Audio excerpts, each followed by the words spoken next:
Mes chers compatriotes, bonjour et bonsoir selon vos points géographiques. Ce vendredi 18 juillet 2025, les 10h31, heure de Boston. Ma réaction sur l'actualité sociopolitique de notre nation, la République de Guinée. Comme d'habitude,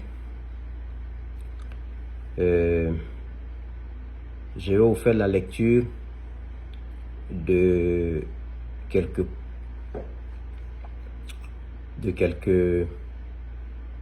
posts que j'ai fait sur ma page Facebook et ma réaction par rapport à ces événements. Nous allons d'abord partir sur un principe pour dire à tout le monde que l'humanité repose sur la confiance. Et la confiance est un processus. On ne décrète pas la confiance. Et si on la perd, c'est très difficile d'avoir une seconde chance, pour ne pas dire jamais. Comme dans la vie, et parfois tout est possible, mais la confiance, c'est une seule fois et l'humanité repose sur la confiance. Un homme épouse une femme par confiance. Une femme accepte d'épouser un homme, c'est par confiance. Une fois que un homme, une femme ne peut pas tenir sa parole, un homme et une femme ne peuvent pas être des garants de ce qu'ils disent, ça ne marche pas. Il y a toujours des problèmes.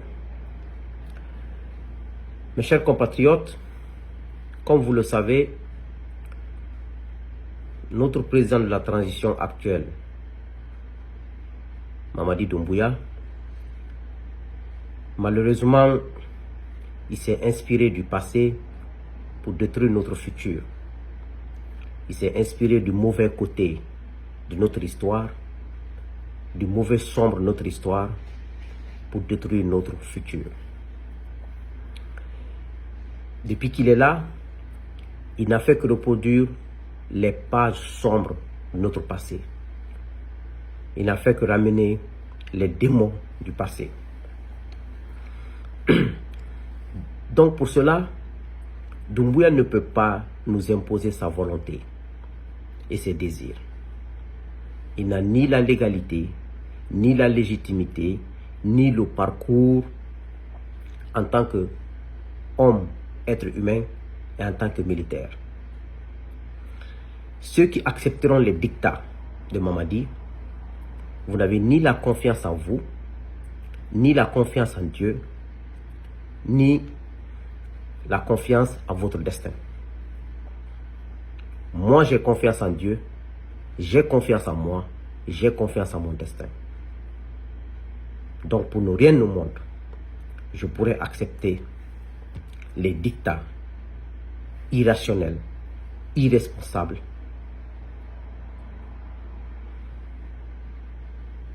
de Mamadi Doumbouya et du CNRD. Pour ne rien au monde. On va aller tout droit au but. Parler d'abord de cette histoire de constitution et mes réactions que j'ai faites par rapport aux événements. D'abord, il y a quelques jours, on a été signalé de l'arrestation de 2 journalistes accusés d'avoir divulgué une constitution, mais qu'ils ont appelée une fausse constitution. C'est une information, le directeur général du quotidien national Horea, Ibrahima Kone, et Daouda Tabansila, journaliste de la RTG Koloma et administrateur général du site d'information rtgguinée.info ont été interpellés ce lundi 14 juillet 2025 par les éléments de la gendarmerie nationale. Ces deux journalistes, le directeur général du quotidien national Horea, Ibrahima Kone, et Daouda Tabansila, journaliste à la RTG, ils ont été arrêtés et envoyés à la direction centrale des investigations judiciaires de la gendarmerie nationale. D'abord, il faut signaler que ces deux journalistes, Ibrahima Kone, qui est le directeur du journal Horea, ils font partie du groupe de journalistes qui ont créé, ils ont fait appeler le collectif des journalistes pour la réussite de la refondation. Donc des journalistes qui sont au service du mal, qui sont au service de l'imposture, qui sont au service du déracinement de la démocratie, qui sont au service de la corruption, qui sont au service de la mauvaise gouvernance, qui sont au service de l'injustice. Ce sont ces journalistes-là. Vous avez vu, vous vous rappelez d'une de mes précédentes vidéos où je disais que la dictature n'a pas d'amis. L'injustice n'a pas d'amis. Maintenant, voici, lundi passé, le 14 juillet, ils ont été victimes de ça. Parce que même s'ils se trompent de constitution, ça ne vaut pas la peine qu'on les trimballe et qu'on les met en audition. Pour quelle raison? Mais ça, c'est le prix de leur collaboration dans l'injustice. C'est le prix de leur collaboration pour soutenir la dictature, pour soutenir le maintien d'un homme illégal et légitime, un homme sans parole à la tête de la nation, un dictateur, un sanguinaire sans état d'âme. Chacun aura son prix, un à un dans ce pays. Donc, leur collectif là, c'est quoi leur slogan? Wo Waliso Akolomai. Ça c'est en Soussou. Wo Waliso Akolomai. Donner le travail à celui qui sait le faire. Ou en confier le travail à celui qui sait le faire. Woliso Akolomai. Confier le travail à celui qui sait le faire. Ils disent ça concernant Mamadi. Ça m'écoeure parce que confier le travail à celui qui sait le faire. Mamadi sait quoi faire. Ce qu'il sait faire, c'est quelqu'un qui n'a même pas le niveau brevet. On va lui confier quel travail? Ce qu'il sait faire, c'est prendre les armes, tuer des gens, faire des missions. Il n'a même pas le niveau d'un vrai officier. À plus forte le niveau d'un intellectuel qui peut gérer une administration.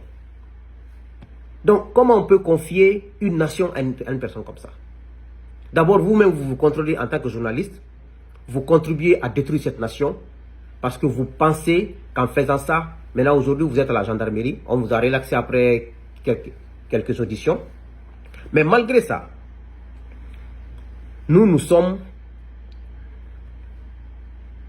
des hommes qui ont décidé de venir en politique pour défendre les valeurs, la justice, pour dénoncer l'impunité, dénoncer l'injustice, dénoncer l'abus de pouvoir, quelle que soit la personne en face.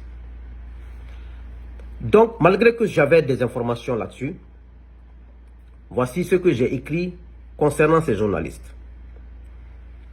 Foutez la paix aux pauvres journalistes. Dansa Kourouma, qui a été le chef de projet de la rédaction de ce chiffon que vous appelez Constitution, est un faux type. Mamadi Doumbouya, qui a ordonné cette rédaction, est un faux type. L'intention derrière la rédaction de ce chiffon est mauvaise et nuisible pour l'avenir de la Guinée, car elle contient l'immoralité, la trahison, la malhonnêteté intellectuelle, le non-respect des règles et principes démocratiques, etc., etc. Comment voulez-vous que les journalistes ne se trompent pas? C'est un signal, mais attendez le jour où il y aura un coup d'État. Vous allez comprendre ce que vous valez dans cette nation, bande d'imposteurs. Et ce que j'ai écrit pour défendre ces journalistes, malgré que je connais leur comportement, malgré que je connais leur immoralité envers la nation guinéenne. Le second sujet, c'est concernant le ministre des Affaires étrangères, Maurice Sanda.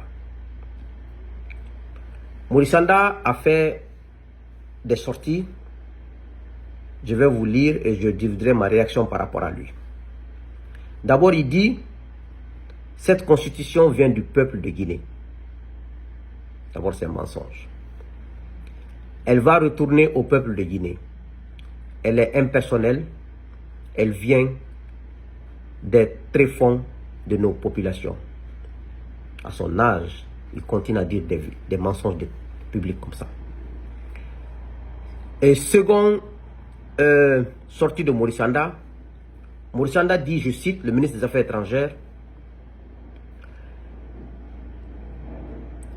qu'il se réjouit de la rupture avec un système politique et diplomatique hésitant, souvent marqué par l'improvisation et les discontinuités.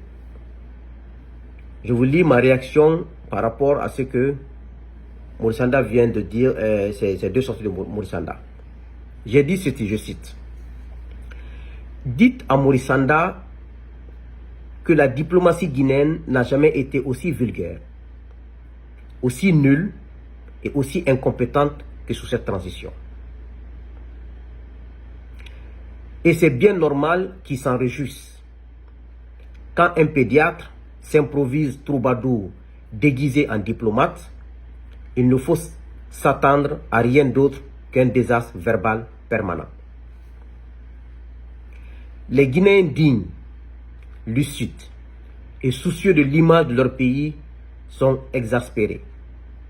À chaque fois qu'ils ouvrent la bouche au nom de la Guinée, c'est une avalanche de mensonges publics, un concentré de honte nationale. Comment peut-on espérer défendre les intérêts d'un pays quand on confond diplomatie et flatterie de salon, posture d'État et récitation de slogans? À l'extérieur, il nous ridiculise par son amateurisme. À l'intérieur, il piétine les principes de la réserve, de la démesure et du respect des faits. Ce n'est pas un ministre des Affaires étrangères que nous avons là. C'est un porte-micro de la transition. Il parle beaucoup, mais il ne défend rien. Ce n'est pas la Guinée qu'il représente. C'est un système en déclin. En plus, il parle. Plus il parle, plus notre image s'abîme. À ce rythme, même les pays qui nous respectaient commencent à se moquer de nous. Quelle honte. Ça, c'était ma réaction par rapport aux sorties de Maurice Sanda. Je vais aller sur le Premier ministre Baouri. Hier, on dit primature de la République de Guinée, vulgarisation du projet de nouvelle constitution. Le Premier ministre Amadou Riba rencontre ses prédécesseurs. Conakry, 17 juillet 2025, le Premier ministre Amadou Riba a reçu à la primature 5 de ses prédécesseurs pour un échange de haut niveau autour du projet de la nouvelle constitution. Cette rencontre s'inscrit dans le cadre des consultations engagées par le chef du gouvernement avec les différentes institutions, organisations socio-professionnelles et communautés du pays depuis la transmission officielle du projet de constitution par le Conseil national de la transition au président de la République, Mamadi Doumbouya. Parce que moi je ne dis pas général, c'est pas un général. Il ne mérite pas le grade de général. Et lui est Amaré Bala. On va les rétrograder quand il y aura une nouvelle transition. Ils seront des lieutenants-colonels. Par cette démarche inclusive, le gouvernement entend s'assurer de la compréhension et de l'appropriation des dispositions du projet constitutionnel par chaque citoyen. il a réuni les anciens premiers ministres. Je voudrais ma réaction tout à l'heure. Maître Lamine Sidibé, François Lousenifal, Kabinet Komara, Ahmed Tidiane Souaré et Saïd Fofana. J'ai écrit ceci en réponse à ces anciens premiers ministres et au premier ministre Baouri. Ancien premier ministre, à voir cette photo, on croirait que seuls Kassori Fofana et Selouda Diallo sont les mauvais élèves de la classe, les seuls voleurs à blâmer. L'un est en prison, l'autre en exil forcé, comme si les présents étaient de grands patriotes irréprochables. Et pourtant, vous avez tous occupé les mêmes fauteuils, joué dans le même film, dans des épisodes différents de notre histoire. Malheureusement, une fois de plus, vous avez manqué l'occasion de vous rattraper et de purifier un peu votre histoire en vous unissant pour défendre la République. En plus de votre silence coupable face aux dérives autoritaires, vous avez décidé de vous aligner avec un militaire sans légitimité démocratique, sans crédibilité, sans boussole républicaine, qui continue de déraciner méthodiquement les fondements de l'État pour satisfaire son obsession du pouvoir. Et vous baissez le regard comme si rien n'était. Mamadi a l'âge de vos enfants, mais c'est vous qui courbez l'échine face à son arrogance démesurée et à l'imposture qu'il incarne à la tête de notre pays. Personne ne vous demande de prendre les armes ni de battre le pavé. Mais il existe 1000 façons de dire non quand la nation est en péril, 1000 façons de refuser la compromission. Malgré vos âges, vos expériences et vos parcours, si vous continuez à faire semblant, vous empruntez le chemin du déshonneur qui ne s'effacera jamais. Au moins, Mohamed Béavogu a eu le mérite de partir à temps. Il a su s'effacer avant de souiller son honneur.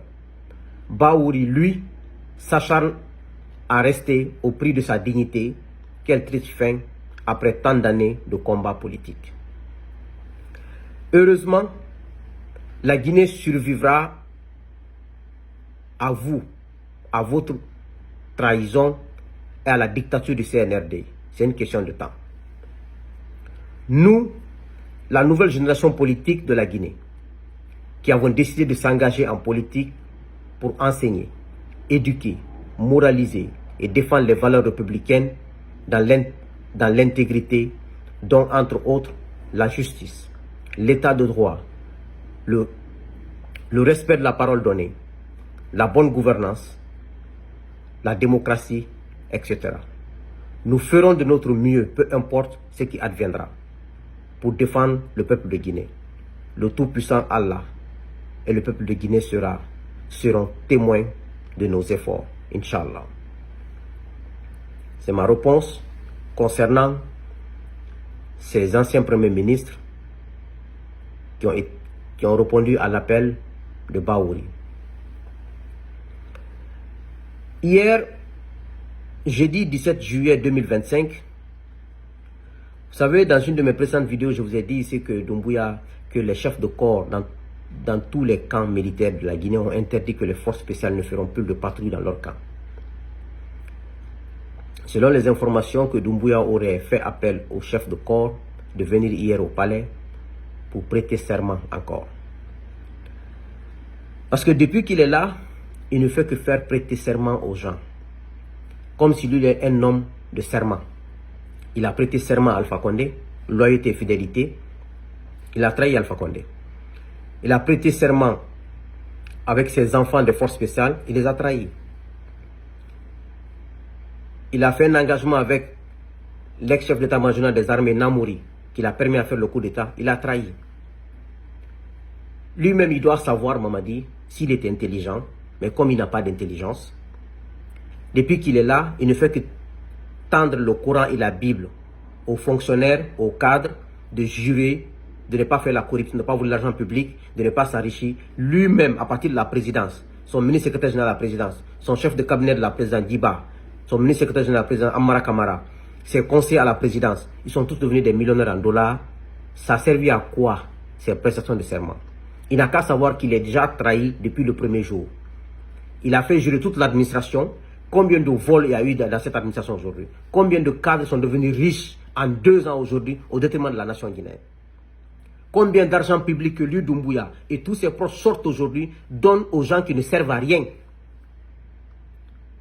Aux gens qui passent leur temps à insulter sur les réseaux sociaux, aux gens qui n'ont aucune utilité à la nation. Ils prennent l'argent public, ils laissent les vrais projets, ils laissent les fonctionnaires, ils laissent les enseignants, ils laissent les médecins, ils laissent les vrais projets, ils donnent à des gens sans utilité, des voitures d'État, de l'argent public. Lui-même, il s'est trahi lui-même. Quel militaire va respecter sa parole et son serment envers lui? Il n'a rien compris. Pour lui, comme il a fait jurer tous les officiers guinéens avec le Coran et la Bible, et les responsables des forces spéciales avec le Coran et la Bible, il pense que les gens vont respecter leur serment. Non. Lui, Mamadi n'est pas un homme de parole, il n'est pas un homme de serment, il n'a jamais respecté. Qui est fou pour respecter son serment avec lui? Même les cadres qui ont juré n'ont pas respecté. Les cadres la volent comme ils veulent. Ils font ce qu'ils veulent. Lui-même, il n'est pas un homme de parole. Donc, il n'a rien compris que les gens jurent sur le Coran, sur la Bible, ça leur lance au pôle Nord. Le jour où ils seront prêts, ils vont l'attaquer comme son sort sera comme le sort qu'il a réservé à Sariba Koulibaly et le sort qu'il a réservé au colonel Bilivoki. Il verra. Le jour là, ça se passera devant nous ici. Je demande à Dieu seulement la santé et la longévité. Il va savoir que ce qu'il est en train de faire, ça ne sert à rien. Et puis l'imam de la mosquée Faisal, le grand imam de la mosquée Faisal, là, Mohamed Saliou, il pense qu'il est caché. Ce qu'il a fait il y a 2 semaines avec Doumbouya, je suis au courant. Je connais même le nombre, 21. Il va savoir de quoi je parle. Et la personne qui l'a amené, je connais. Doumbouya, tu te fatigues. Mohamed Saliou ne peut rien pour toi. Mais lui, Mohamed Saliou, quand la nouvelle transition sera là, il sera le premier imam qu'on va dégager à la grande mosquée là-bas. Il ne restera pas. Ça, je le promets. Il sait. Je ne dirai pas ici. S'il ne croit pas, je peux sortir avec une autre vidéo. Je dis ce qu'il a dit, qui l'a amené, comment ils ont fait. J'ai toutes les informations. Que Dieu bénisse la Guinée. Que Dieu vous bénisse. Ne vous découragez jamais. La vérité, on gagnera. On gagnera dans l'honneur, dans la dignité. Doumbouya ne peut pas gagner sur nous. Parce qu'il n'est pas honnête. Il n'est pas sincère. Il n'est pas sérieux. Il n'est pas un homme de parole. On ne peut pas garder quelqu'un comme ça à la tête de l'État. Et de tout ça, il est incompétent. Et lui, et Amara et Diba. On ne peut pas garder des gens comme ça à la tête de l'État. Parce que l'administration guinéenne est gérée par Amara, Papa Fofana, Ousmane Doumbouya et Diba. C'est les 4 qui gèrent l'administration. Doumbouya s'occupe de ses forces spéciales. Parce que l'armée guinéenne ne le considère pas. L'armée guinéenne le considère comme un intrus. Il ne le considère même pas, il le sait. C'est pour cela qu'il est focus, il est concentré sur les forces spéciales. Si tu organises aujourd'hui une élection dans les garnisons entre Dadis Camara et Mamadi, Dadis Camara va le battre à hauteur de 90%. Malgré que Dadis a organisé les massacres du 28 septembre. Tu fais aujourd'hui une élection entre Dadis Camara en République de Guinée, même pas dans les garnisons, au sein de la population, entre Dadis Camara et Mamadi. Dadis Camara va l'emporter haut la main. C'est pour ça que Mamadi doit savoir son pouvoir est fini. Il ne peut pas prétendre une légitimité en Guinée, ou une légalité. Mais il ne comprendra pas. Mais je demande à Dieu de nous accorder tous santé et longévité. Ça se passera devant nous ici. Mamadi ne s'en sortira pas. Ce n'est pas possible. Je vous remercie.